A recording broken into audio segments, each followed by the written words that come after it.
guys, it's Brittany from Eating Bird Food, and today we're making homemade pita chips. So if you're like me and crave salty, crunchy chips, this is an awesome recipe because literally it's only 4 ingredients, 10 minutes of baking time, and you have chips that taste literally like the store-bought Stacy's pita chips.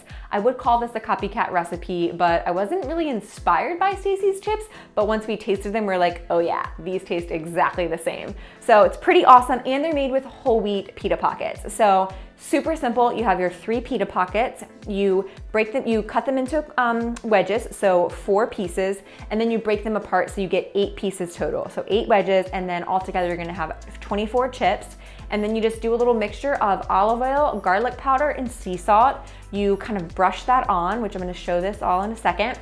And then you bake them up, literally 5 minutes on each side at 400 degrees, and then they come straight out of the oven. They're super crunchy, super just have that great amount of seasoning on them with the salt and the garlic powder, and they're perfect for dipping in hummus, tzatziki, anything that you like to dip pita chips in. They're absolutely perfect. And it's really awesome for like a party or something where you're just making your own homemade, fresh, like right out of the oven, hot pita chips coming out. You'll really impress your guests with that. So let's hop right in. I'm gonna show you how to make them. Grab your 3 whole wheat pitas and cut them into 4 wedges and then separate them into pita chips.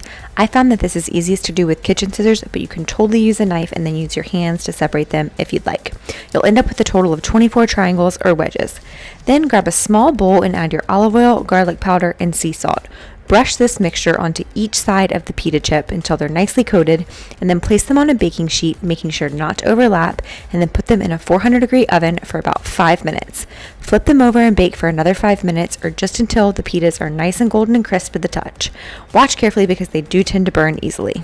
So that's it. It is that easy to make homemade pita chips. Who knew they were that simple and they could taste this good? So one little tip I wanted to share is for storing them. I either put them in a kind of like sealed Ziploc container. They keep really, really well, or a stored, just kind of like storage container. You just wanna have less oxygen as possible. So I feel like the Ziploc bag works pretty well because you can really get all of the air out of there. And they'll keep for like a week. They stay really nice and crunchy. They don't get soft as long as you bake them long enough. And you can have them on hand for snacking, and then of course, like I said, for parties. And my 2 favorite things to dip pita chips in are hummus and tzatziki, and I have recipes for both. So I'll put those down below and you can go check them out, or you can just search on my blog for hummus or tzatziki and you'll find it. So yeah, that's it. If you like this video, please hit like and leave me a comment down below, and I'll see you at my next video.